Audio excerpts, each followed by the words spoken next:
What's going on, guys? Today I was joined by Alex Wilson. Alex is the broker of record for Remax Wealth Builders. He joined me to talk a lot about Calgary, investing in Calgary. He is the number one Remax agent in Ontario, and he's built a portfolio worth over 14, maybe it's 17 million now. It's a substantial portfolio. So he talks about how he got into real estate, how he built his portfolio, and how you can get into investing in real estate in a market that's not as overpriced as maybe Vancouver and Toronto. So guys, I hope you enjoyed this episode. Grab a chair, pour a tea, and we'll catch you on the next one.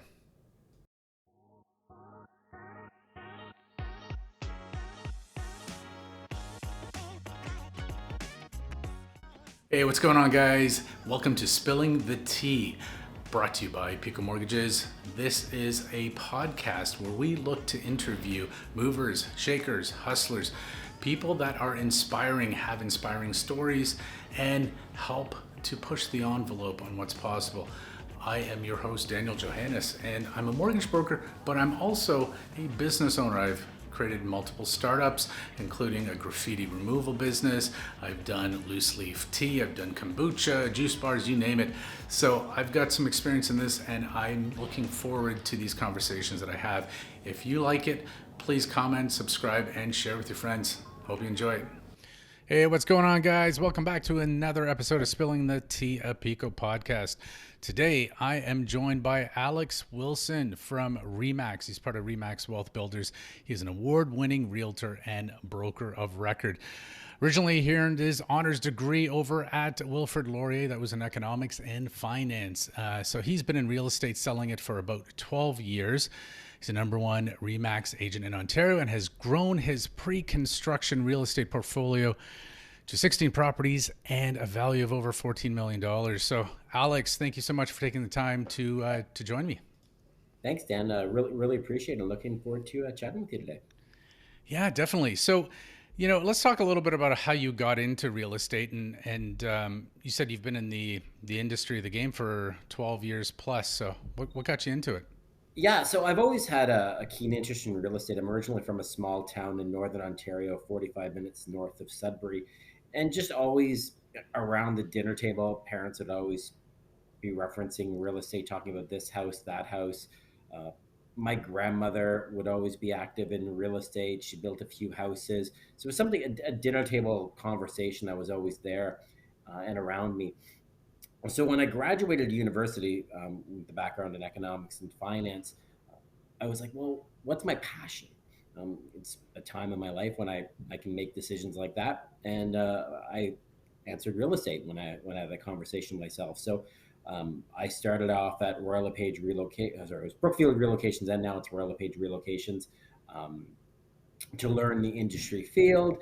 And then in 2008, I really didn't want to work in the corporate world anymore. I wanted to work in the dealing with people, dealing with the physical asset, the real estate aspect of it. And that's when I became a real estate agent. That was in October 2008, a fantastic time because that was right at the start of the financial crisis.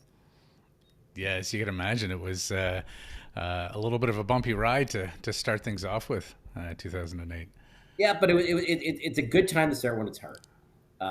Yeah. Because you learn a lot, and there's time for you to learn, and in your business and mortgage business, and there's when you can help people when it's hard times, they'll stick with you in the future, as well. When it's fast paced, when it's a hot market, if you don't have that experience, mistakes can be made. So I had no problem starting in a slower period of time. Yeah, I 100% agree with you there, Alex. Some people haven't. I've heard from other friends of mine too, saying that they've heard that some realtors didn't even know how to put a condition in an offer because they're so new to the industry, right? Exactly. Like, what is a condition? How do you write that? Back in 2008, I was actually I worked for TD Securities, so I did derivatives, credit default swaps, and mortgage-backed securities and stuff. And then I was like, maybe this is a good time to get out of it. Before everything sort of collapsed. So that's fantastic. So you've been in the game for a little while, and then you started to grow this portfolio that It's quite impressive. How did you get into shifting sort of the mindset from just having, a primary residence into growing a portfolio? I think you had mentioned to at some point, it's like creating your own pension fund Yep. Yeah. Yeah. And, and and that's investment. exactly how I view it. Like, I'd love to say that when I was, buying my first investment property in my late 20s, that's exactly how I thought. It wasn't. But the first investment property I bought was a pre-construction condo with roughly a deposit of $39,000, and it was across the street from my current condo. And what was attractive to me, and specifically in the pre-construction model, you know, I didn't have to get a mortgage at that time. I just had to come Mm. up with that down payment. And because I was young and single then, I remember the deposit structure was 15% spread out over a period of time. I could account for the first 10%. I didn't know where the last 5% was going to come from. But I knew that I'd figure it out by the time that final 5% came. I'd save more money. I could do other things, and that would come around, which it did. And that was my first investment condo. So that bought that in 2012, and I took ownership of that in 2016. And once I got that first one, I was kind of bitten by the bug because I saw, okay, well, I applied my real estate fundamentals. I'm like, well, I see the value in real estate. I see the value of holding real estate. I'm relatively young. I can't get the mortgages I need right now, but if I can come up with the capital, I can participate in the real estate market, without having to deal with tenants or qualifying for mortgage. And I have 4 to 5 years to improve my situation. On top of that, when I talk about real estate fundamentals, I looked at the asset and I looked at the location. Like, I see value in this location, and this property is going to cash flow. And you're Mm. in mortgages, you know how important cash flow is. And that's really how I started my journey. And then from that point on, I applied buy, refinance, buy, refinance, buy, refinance, never sell, buy, refinance. So the portfolio where it is now, and it's up to a $17 million valuation, excluding my principal residence. It was just buy, refinance, Mm. hold. And when you buy with the proper fundamentals, right now, we are in no, sorry, December 1st, We hit this. 2022. Yeah, we're December And now. it's a slower period, but I'm not forced to sell anything. You only lose money in real estate when you sell, so don't sell. So if you buy with cash flow fundamentals in mind, you don't have to worry about that. And Yeah, it looks like we're getting a guest visitor on. it's all good. It's all good. Hey, little guy, how's it going? Uh, how many units do you own? Uh, how many you on? You're gonna take them out? Yeah. Yeah, right on. And so to give you a breakdown of the portfolio, the majority of my portfolio I bought pre-construction condos, but I do own an apartment building in Hamilton, and a Mm. triplex in High Park as well. Oh, fantastic areas. Yeah, Hamilton's really kind of blown up quite a bit as far as people moving there and investment properties. We've got some clients out in Hamilton. Actually, we just Yeah, closed one last week. and that could be a whole separate podcast. Oh yeah, Bye, buddy. definitely. I like I'm your careful with Sean strategy. Penn. Yeah, yeah. I love your strategy, Alex, of being able to leverage up. So you take an asset, um, the pre-construction, you're able to secure it. So you've got a runway of 18, 24, maybe longer months, but you've set a target. So you're able to kind of work towards it incrementally. Once you close on it, you've got sort of a twofold. It's really powerful because you've got someone, if you rent it out, they're paying down your mortgage. Then you have the capital appreciation. If someone's partnered with someone like you that really knows communities and where to invest and the value investing in it, then you've got a really great foundation for being able to add on it, right? So it's a really good strategy that I've seen. Actually, I speak about it sometimes. I've got a client of mine. He used to flip pizzas, and last year I think we closed on three 14-unit multiplexes for him. So it Beautiful. definitely using that leverage can definitely work in your favor, even in this increasing interest rate market. It's a little bit more expensive, but the money's still there to be made if you know how to go about doing it. And can make a quick comment. Um, Yeah, you're using the correct terminology, leverage. It's not debt. A yeah, mortgage is not debt unless it's your principal residence, then it's a debt. To me, You got it. debt is a non-tax deductible interest item. Whereas Mhm. leverage, if I'm making money off the interest, then I'm leveraging a current asset value. But if I go buy a Yeah. car and borrow money to do that, that's debt. So for your Yeah. listeners out there, I'm sure they're educated that way, but just don't think of a I love mortgage it. as Yeah. Yeah, and it's pretty incredible where you can say, okay, you know what? If you had $100,000, you put it in the stock market. Unless you're short selling, right? $100,000 is it's $100,000 to play with. If you had $100,000 in the investment game, you leverage that usually 5 to 1, right? So you put your yeah. 20% down on a rental property, and now you've got an asset class that's worth $500,000 appreciating, and someone paying it down. So it's pretty incredible. Exactly, and that's the key thing when and that's what I love about real estate, right? I buy a stock maybe which I can't leverage, but I buy a stock unless I'm getting a dividend payment from that company. There's Right. no cash flow associated with it. But when I buy a piece of real estate, I can associate the rental amount to offset my costs. It's a beautiful thing. So I can use this Mhm. leverage and I can map out the revenue coming in to cover that. And then again, you hold it over a long period of time, you're going to build incredible wealth. Yeah, you got it. So, talking about building this wealth here, Alex, your team you've amassed here, and it's crazy timing. I was just literally, guys, I'm going to link to this, a CBC article. It just came out, and it does feature, investing in Alberta, which is a fantastic, I think, in my opinion. And I personally, your team had convinced me to go ahead and get one of the units. So we've got a pre-construction out in Calgary. Not only that, but our brokerage has now expanded, so we're licensed in Alberta through RICA, and I really see the value there. And I think you definitely do as well when it comes to not only moving, but also investing in that market. So maybe let's talk a little bit about why Calgary is such a great place to invest right now. Yeah, and we started investing in Calgary in 2019, when there was no positive news about Calgary, but I saw a huge opportunity there, because the values were so low and there was the opportunity for positive cash flow. Fast forward to 2022, the news is much better about Calgary. We're seeing huge employment growth in Calgary, diversification away from oil and gas. We have major tech companies moving there, international tech companies, Infosys, Emphasis. These are massive Indian IT consulting firms that are opening offices there. My presentation on this is about 45 minutes to an hour, so I can go on and on and on. We might But have what, to but, have you back for what that. it Yeah. comes down to is I still see an opportunity to buy in a market that's affordable. It is incredibly affordable there, and I get cash flow of positive assets. And on top of that, when I look again on a long period, you take a look, and I look at population growth. So we're in the business of buying roofs over heads if we're investors. So we need the population to grow in order for there to be a need for more roofs.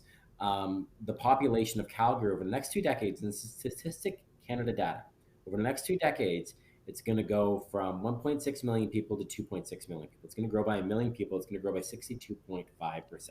Overall, Alberta Wow, is going those to are grow big by numbers. 48%, double the growth rate of Ontario over the next 2 decades. That's where the growth is going to be. The growth rate, you're still going to have growth in the GTA. Toronto's going to get its people. Vancouver is going to get its people. But that word affordable only Mm. comes up in Toronto and Vancouver if you put the word un in front of it. So Right. Yeah. Alberta is truly affordable. It's the second lowest cost of living of all Canadian cities and ninth lowest in North America. That's why we see growth. Yeah.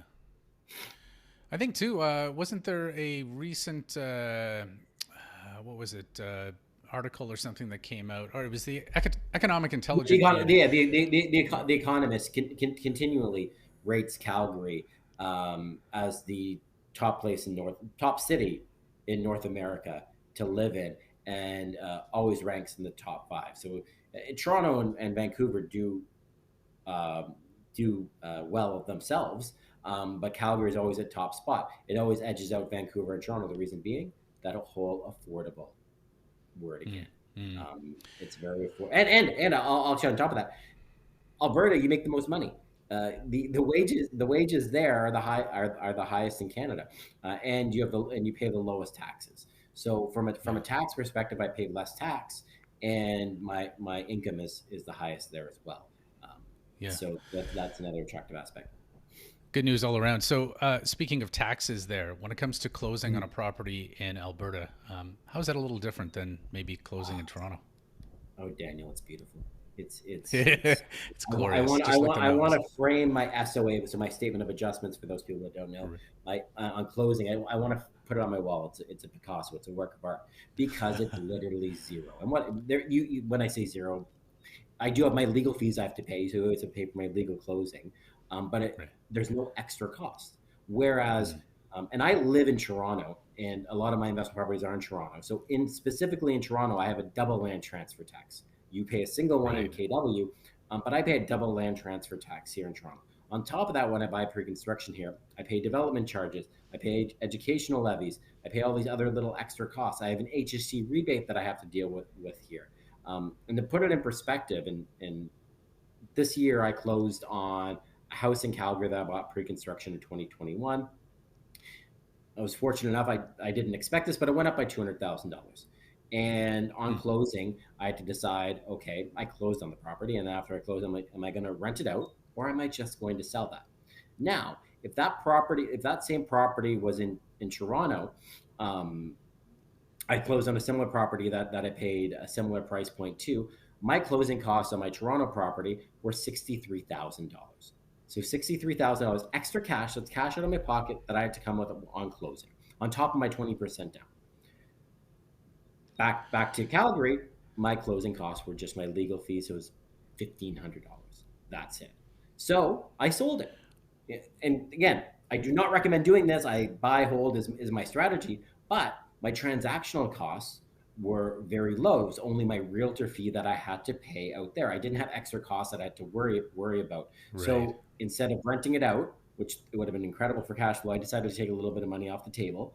That's okay. You can shift your portfolio around sometimes, and I took the win. I took the gain. But I wouldn't have been able to do that in Toronto because I would have had to factor in the $63,000 of extra closing costs that I would have lost out on. Yeah. So it's an incredibly beautiful thing. Yeah, that's a good point because those are very real costs associated when you're dealing with closing on property here, whether it's outside of the GTA or within Toronto. You're still paying that land transfer tax. It's just a matter of how much. So you have to incorporate that. And yeah, so it sounds like Calgary is a great place to invest, whether it's a short-term investment or a buy and hold strategy that you're trying to employ. So, yeah, pretty incredible stuff going on there. Maybe you can speak a little bit about some of the preferred developers that you've come across, because obviously Yeah, you've been working the market a little bit.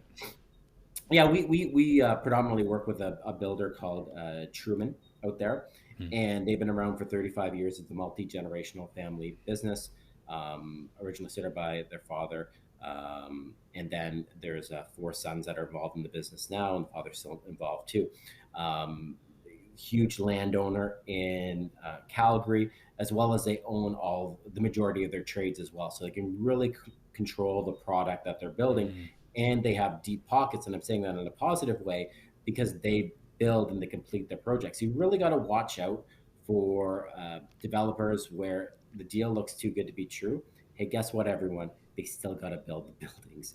And if Right. that Yeah. number is too Good good to be point. true, the project's going to get canceled. And I've already seen it happen in Calgary where the builders just didn't go through with it. They've canceled the projects. Nothing that my investors have bought in, but they canceled the projects and they decided just to keep it as purpose-built rental because they weren't able to get the dollar value. A builder is not going to build a building to lose money on.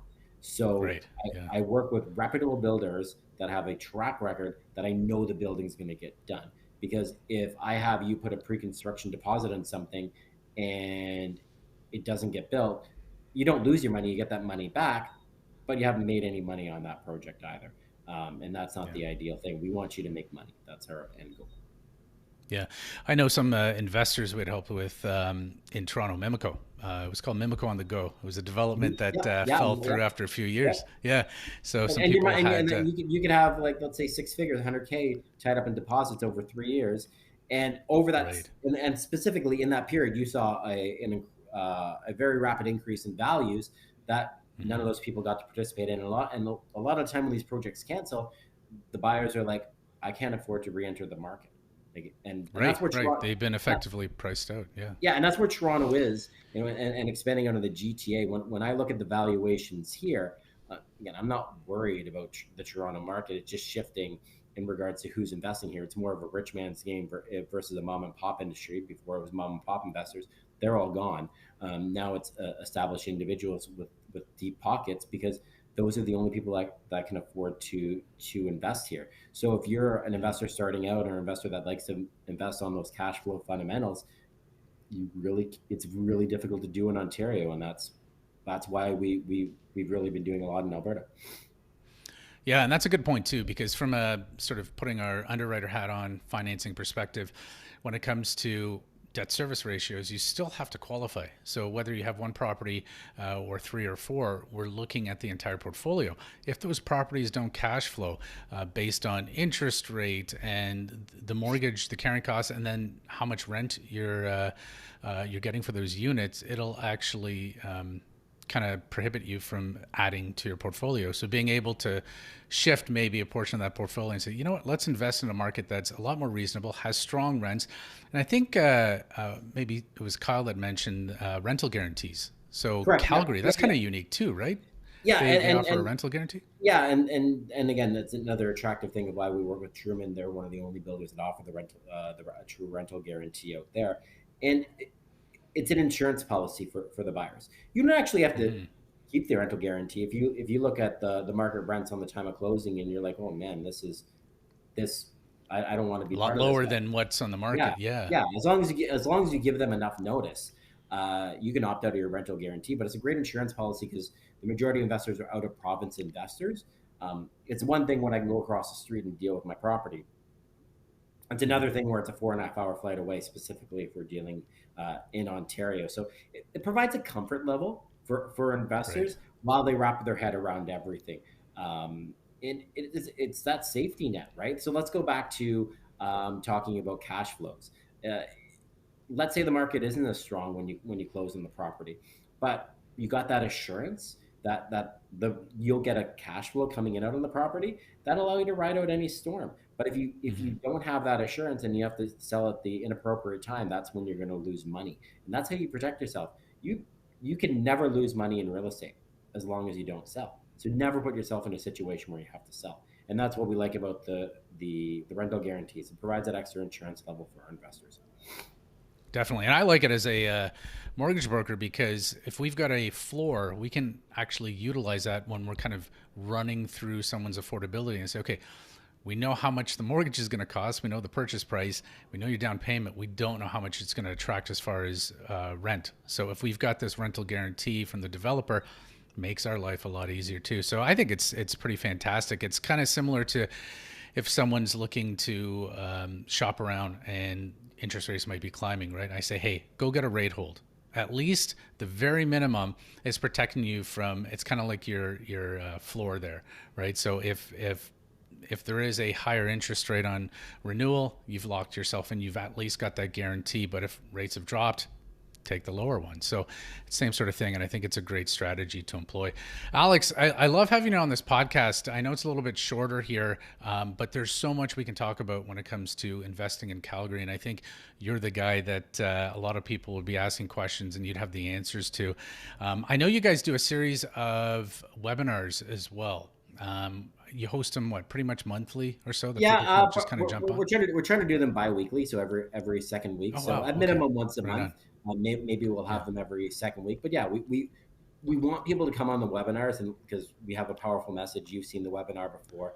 yeah. The message Oh, it's great. resonated with you. We Yeah. encourage everyone to attend our webinars, and they can attend them by going to our website, remaxwealth.com, remaxwealth.com, or if they go to the other link, whybuycalgary.com, I like that whybuycalgary.com. one.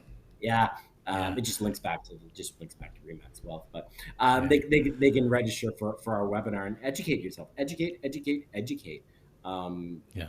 because that's how you'll feel confident with your investment. I don't want anyone not sleeping at night. Yeah. Yeah, for sure. Well, Alex, I appreciate you coming on the podcast. Love to have you back to talk a little bit more about Calgary. Guys, I'm going to link below to a few things, Alex's website, how to get in on the webinars, and if you need to contact him. Also, I'm going to put in that article on CBC that just dropped today, because I think that's pretty important and relevant in today's discussion. So again, Alex, thank you for joining me on today's episode. Hey, thanks, Dan. Really appreciate it. We'll chat soon. We'll do it again. We'll talk to you soon. Yeah, see you. Yeah, for sure. Bye. Bye-bye.